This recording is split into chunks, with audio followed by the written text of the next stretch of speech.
So, nobody needs a mask to rob you anymore. A price tag under $300 works fine. You bought Japanese because Japanese means safe, honest, and means nobody's coming back for a second payment. 8 brands on this list are counting on exactly that assumption to rob you blind. 3 of them are quietly proving Japanese watches are part of the future. 8. Minais. A Minais case takes longer to polish than most watches take to assemble. Every surface gets the same hand-applied Zaratsu polishing usually reserved for watches costing 5 times as much, worked by craftsmen trained for years on that single motion, until a flat surface reflects light without a single distortion. The dials come in colors nobody else bothers with. Textures pulled from Japanese lacquerware traditions most Western buyers have never encountered. Walk past a Minais in a display case, and it does the thing a great case is supposed to do. It catches you before you've read the price tag sitting next to it. Then you look at what's actually ticking inside, and the irony gets thicker than most buyers expect. Minais, founded in 2005 by Kiowa, a precision cutting tool manufacturer with roots going back to 1963, builds its watches around a Swiss ebauche, not a Japanese movement at all. The core caliber is a Sellita SW200 or a customized ETA 2800 Andote Night T, both mass-produced Swiss workhorses found inside hundreds of watches across every price bracket, from $300 microbrands to $5,000 dress pieces. Minais hand finishes it, pearlage, blued screws, a skeletonized rotor cut to show the movement underneath.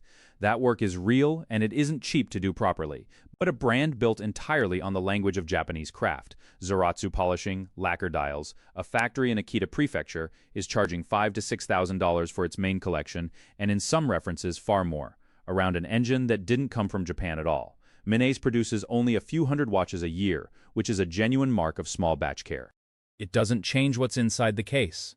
Somewhere in the pitch, the conversation about Japanese watchmaking stopped being about the movement and became entirely about the metal wrapped around a Swiss part. Paying for labor is a completely legitimate thing to sell. Watchmakers charge for hands and time everywhere in this industry. And nobody complains when a Swiss finisher bills for a week spent on a single bridge. The problem isn't that Minais sells polishing, it's that the marketing leans so hard on Japanese identity that most buyers never think to ask where the actual engine came from. The term itself, Zaratsu, is a Japanese pronunciation of the German word Salaz, the brand of flatbed polishing machines Seiko originally imported decades ago to achieve exactly this kind of distortion-free surface. It's a legitimately old, well-earned technique, and Minais's execution of it is genuinely excellent. It just isn't a Japanese-exclusive skill anymore, and it isn't a movement somewhere. A Minais owner takes the watch in for its first service. The watchmaker pops the case back, sees a familiar Swiss ebauche under all that hand finishing, and doesn't reach for a reference book. He's serviced the base movement 100 times this month, in watches wearing a dozen different names. Have you ever paid more for the case than the thing inside it? Minais, at least, is honest about what it is if you know where to look. Number 7, hides better, 7. Creedor. There's a specific kind of brand that sells you distance instead of a watch, and Creedor has perfected the trick better than almost anyone in the industry. Creedor sits at the very top of the Seiko Group family tree, above Grand Seiko, sharing workshops, sharing engineers, sharing decades of the same watchmaking history. Some Creedor pieces genuinely earn their place, hand-applied enamel dials fired in a kiln by artisans who trained for a decade before touching.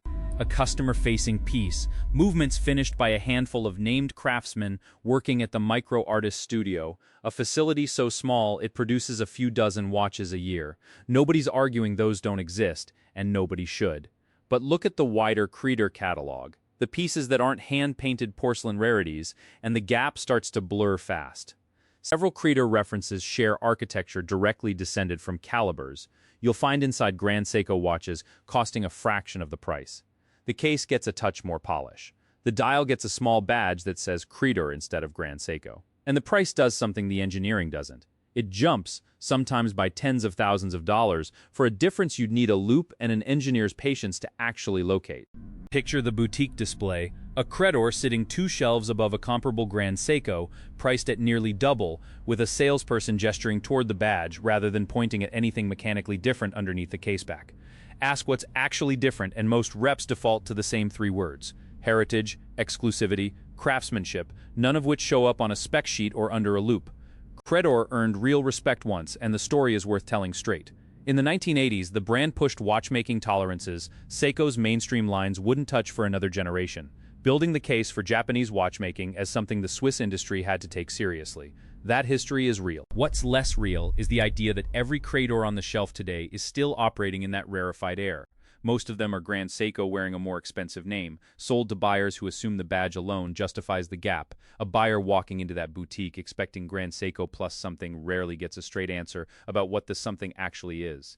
Ask for the production number on a mainline Crador reference, and most staff won't know it offhand. Because unlike the micro-artist studio pieces, these aren't scarce in a way anyone tracks closely. They're simply priced as though they were. The honest version of Crador is a handful of watches a year, built by people whose names you could learn if you wanted to. In a workshop you could find on a map. The version most buyers actually encounter is a badge, doing the work a movement used to do on its own. That's a brand borrowing prestige from its own sister company. Number 6, borrowed something else entirely. Its own legal existence. 6. Orient Star on February 1st, 2026. A company stopped existing, quietly, without a press conference or a headline anywhere near the size of the story it deserved. Orient Watch Co., the business that spent 75 years building the movements inside every Orient and Orient Star on your wrist, was formally dissolved and absorbed into Seiko Epson. Not a rebrand, not a marketing refresh. An actual corporate entity, gone, folded into a merger filing. Its remaining functions distributed across Epson subsidiaries that now handle everything the original company once did on its own. Here's what makes that sting. Orient Star has spent the last several years climbing steadily up market. Some references now asking well past $1,000, some pushing toward $3,000, all while leaning hard on the story of Orient as an independent, in-house Japanese watchmaker with its own soul and its own century-long lineage. A base Orient Star sold for a few $100s a decade ago. Today's higher collections routinely clear $1,500 to $2,000, with limited collaborations pushing past $3,000, all while the parent company's own independent legal identity was quietly disappearing in paperwork. Nobody outside a law office reads. That story had been softening for years before the merger. Orient became a subsidiary of Epson back in 2009 and fully merged operations in 2017, meaning the independent watchmaker narrative was already mostly nostalgia by the time this year's filing simply made it official. Search the brand's own press releases from the same month the merger closed, and you'll find announcements about new dial colors and anniversary editions. Nothing about the corporate filing sitting one folder over. The watch gets the spotlight, the ownership change gets a footnote. The contemporary collection alone illustrates the climb well. References that launched years ago in the four-figure range now sit meaningfully higher for what is. Mechanically, the same movement family with a new dial color and a fresh marketing cycle behind it. Nothing wrong with charging more for a watch over time. The issue is what buyers believe they're paying that increase toward. None of this means Orient Star watches got worse overnight. Movements still tick. The finishing on the higher references is genuinely impressive for the money, and the in-house calibers remain a real point of pride against brands that outsource everything. But you're paying a premium for independence that, as of this year, doesn't exist on paper anymore.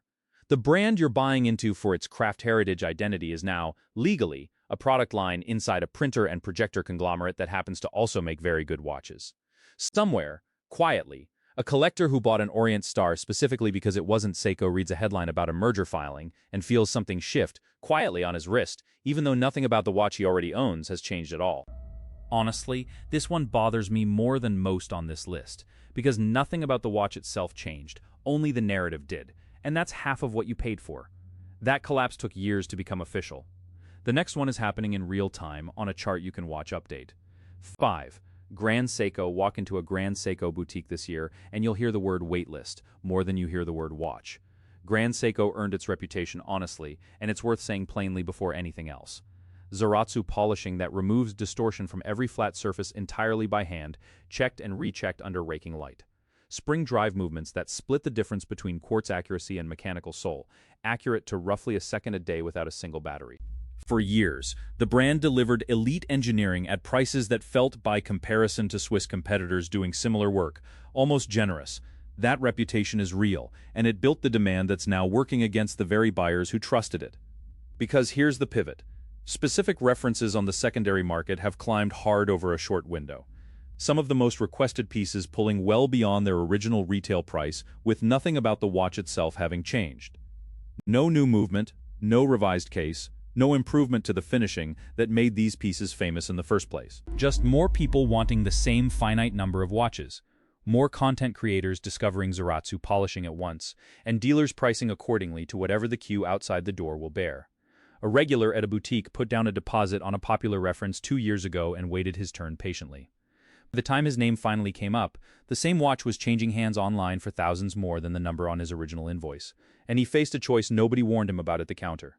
Pay the new gap between his deposit and current retail, or walk away from a watch he'd already waited 2 years to own. Gold prices climbing to record highs through the same period haven't helped either, pushing up the cost of Grand Seiko's precious metal references independently of anything collectors are doing to each other on the secondary market. Two separate pressures, pointed in the same direction, both landing on the same buyer, standing at the counter with a number in mind that no longer matches what's on the tag. The quality-to-price ratio that made Grand Seiko famous is still real at the counter. On the specific day you're standing in front of it, it stops being real the moment you're bidding against 100,000 other people who watch the same video you did, chasing the same 6 references everyone else already knows to ask for. Ask a dealer honestly which references still trade close to retail, and most will point you toward the parts of the catalog nobody's making videos about yet. That's not a coincidence. That's the map of where the attention hasn't landed. At least Grand Seiko's premium comes from demand. The next brand's premium comes from a customs form. 4. Casio $90 buys you a square G-Shock that will outlive its owner. $7,600 buys you a Frogman with a hand-cut bezel from a named gemstone artisan and a production run capped at 800 pieces. Same company, same core promise of toughness, a gap of roughly 84 times the price between them. Casio's basic tier, the plastic square that started it all, is still doing exactly what it's always done, and we'll get to why that matters later. But climb up to the premium G-Shock tier, the titanium MRG line. The Frogman diver is built around genuine dive tool engineering, and a different story shows up fast. A flagship MRG Frogman released this year lists at roughly $7,600 in Japan, and a mid-tier MRG reference in the same lineup, released last year, launched at roughly $3,800 in the United States. Import costs on Japanese consumer goods climbed meaningfully through 2025 and 2026, alongside a weaker dollar and pricier raw titanium, and premium watches being small, high-value, easily itemized imports. Absorb more of that pressure proportionally than bulkier goods do. Nothing about the underlying durability promise changed. The titanium is still titanium. The shock resistance engineering that made the square famous in the first place still works exactly the same way it did 40 years ago. What's climbed is the story wrapped around the premium tier. Hand-cut bezels, named artisans, capped production runs, limited numbering, each one adding a justification for a price that's drifted a long way from the tool watch promise that built the brand. The quiet detail nobody mentions in the marketing, none of that premium-tier storytelling shows up anywhere on the entry-level square that made Casio's reputation in the first place. The $40 watch is exactly as tough as it's always been. The $7,000 one is selling something else entirely, wrapped in the same logo. Somewhere, a collector who's owned 4 MRG references over a decade opens the latest price list, checks it twice, and quietly decides this is the year he stops upgrading. Devastating for the wallet. Number 3 is worse, because it's disguised as generosity. 3. Citizen. Citizen built an entire marketing identity around 4 words, never needs a battery. It's a great line. And it's technically true in the way this house never needs painting is technically true right up until the day it very much does. EcoDrive doesn't run on a replaceable battery. It runs on a rechargeable cell that Citizen itself has said should hold roughly 80% of its original capacity after 20 years of continuous, well-lit use. 80%, not forever. And when that cell finally does need replacing, a meaningful number of EcoDrive models use monoblock cases, built without a conventional removable caseback, which turns a simple battery swap into a full movement service requiring specialized tools most watchmakers don't keep on hand. Search watch repair forums for EcoDrive capacitor, and you'll find the same thread repeating itself for years, an owner assuming a dead watch means a dead movement, paying for a full service, and later learning a rechargeable cell would have fixed it. For a fraction of the cost, if only the original marketing had been clearer about what never needs a battery actually meant in practice. So the pitch, no battery, ever, quietly becomes something messier, no battery, until there is one, and when there is, it might cost more to fix than a normal quartz watch would have cost to buy new in the first place. Owners who leave a watch in a drawer for a couple of years, the most ordinary thing in the world to do with a watch you're not currently wearing, come back to a dead cell and a repair bill nobody warned them about. Flip through Citizen's own back catalog, the Nighthawk, the Skyhawk, Decades of EcoDrive models built on exactly this promise, and the pattern repeats across every price tier. The technology is consistent. The messaging around its limits is the part that never quite catches up. Somewhere, a citizen owner leaves their watch in a dark drawer for 2 years, pulls it out, and it won't wake up. Not broken. Just starved of the one thing the marketing never mentioned it still needs, sitting in a box that never sees sunlight. The compliment here is real. EcoDrive is clever engineering, genuinely useful for people who wear their watch daily and let it charge in normal light. And for those people, it works exactly as promised for decades without a single trip to a jeweler. The problem isn't the technology. It's the promise that outran what the technology can actually guarantee, sold to buyers who never got the fine print about drawers, storage, and eventual capacity loss. You think that's bad? Brand number 2 didn't just stretch a promise, it stretched a reputation across a price range it can't consistently support. 2. Seiko. By 2018, forum threads calling out Seiko's quality control had a name: the alignment lottery. Buy a Seiko automatic under $1,000, a Presage, a Prospex, even the beloved entry-level Seiko 5, and there's a documented, ongoing chance the bezel won't sit flush, or the date window won't align cleanly with the printed date wheel, or the dial itself sits a hair off-center under close inspection.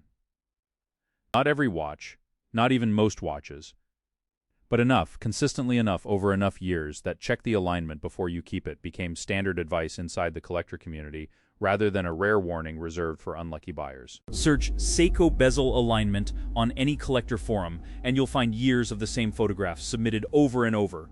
A chapter ring rotated a degree or two off true, a date wheel sitting just shy of the window's edge, always described the same way by a different owner each time, as though quality control were a lottery ticket included with every box, drawn fresh with every production run. What makes that sting worse in 2026 specifically? Seiko has spent the last several years pushing its pricing upmarket, chasing the affordable luxury positioning that used to belong to brands charging twice as much for comparable finishing. The GMT movement collectors loved for opening up affordable travel watches has roughly doubled or tripled in aftermarket cost in under 2 years, driven by Seiko prioritizing its own internal production over outside supply and letting third-party demand pay the difference. You're now paying luxury-adjacent money for a brand that still hasn't solved a quality control complaint people have been documenting for the better part of a decade. The complaint has followed the brand for years now, consistent enough that, inspected under a lamp before you fall in love with it, has become the default advice collectors give newcomers buying their first Seiko automatic. Few brands need that advice attached to nearly every purchase recommendation. Seiko does. Somewhere, someone unboxes a Seiko they saved 3 months to buy, tilts it under a lamp out of habit, and notices the date window sits a millimeter off-center. They don't send it back. It still works fine. They just quietly stop trusting the next one they buy without checking it first. Has this happened to you? Seiko didn't get worse. It got more expensive without getting more consistent, and those two things are supposed to move together. They didn't, and the gap between them is exactly what you're being asked to pay for now. Every brand on this list at least sells you a Japanese watch.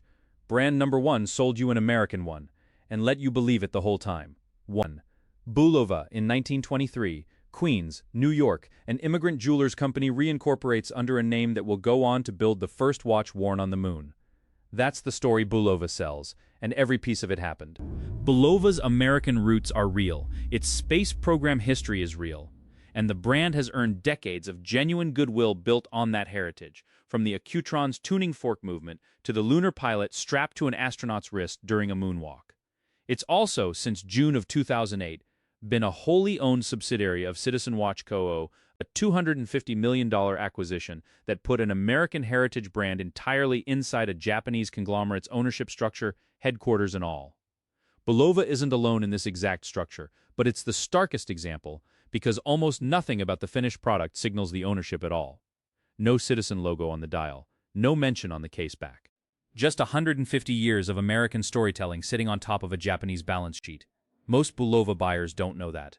The marketing leans on Joseph Bulova's Manhattan jewelry shop, on the moon landing, on 150 years of American watchmaking, and it never quite gets around to mentioning that the mechanical calibers inside modern Bulovas increasingly come from the same movement family Citizen uses in its own watches.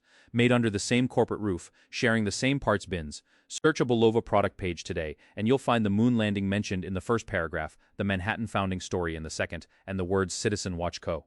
Nowhere on the page at all. tucked instead into corporate filings and annual reports most customers will never open. You're not just paying for the heritage story, you're paying for the belief that the heritage narrative is still uninterrupted, still independently American in the way the branding implies without ever quite saying it outright.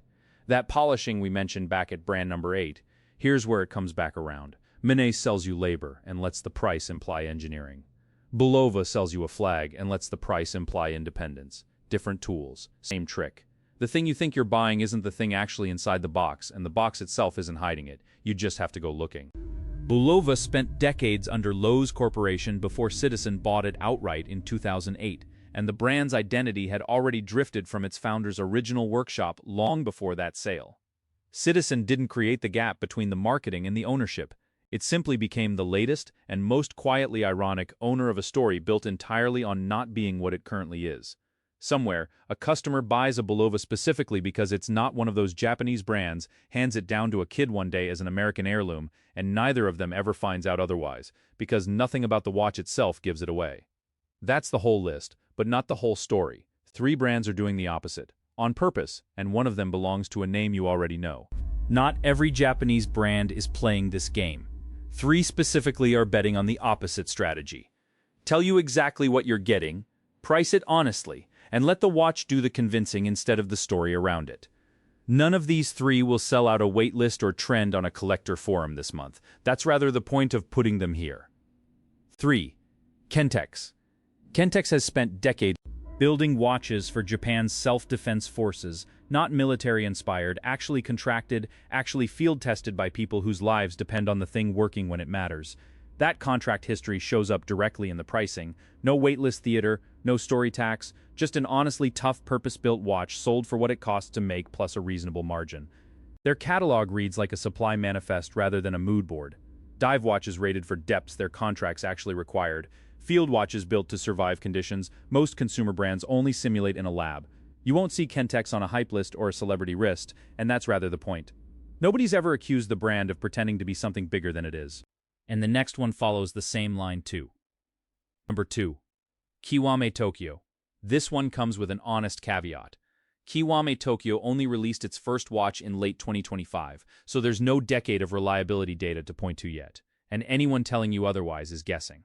What there is: lacquer dial work reviewed favorably by multiple independent outlets, sapphire crystal with proper anti-reflective coating, solid case finishing on a compact wearable footprint, and pricing that sits around $600 to $700 for a watch that photographs and wears like something twice that.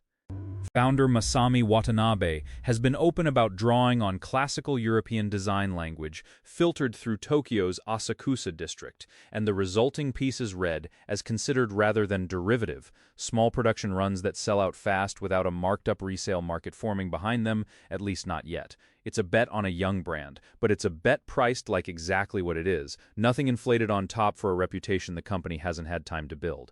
And now for the last one. Number 1. Alba. Here's the twist. Alba was founded by Seiko itself back in 1979, built specifically to sell honest, affordable watches to younger buyers, and it runs genuine Seiko-derived movements, the same automatic caliber family found in entry-level Seiko watches, priced between $70 and $190. Almost nobody outside Asia and the Middle East has heard of it, because Seiko has never bothered marketing it hard in Western markets, where the same parent company would rather sell you the pricier name. Look up an Alba Automatic on a retailer's site in the Philippines or the Gulf, and the spec sheet reads almost identically to a Seiko 5. Same hacking, the same hand winding, the same magic lever winding system.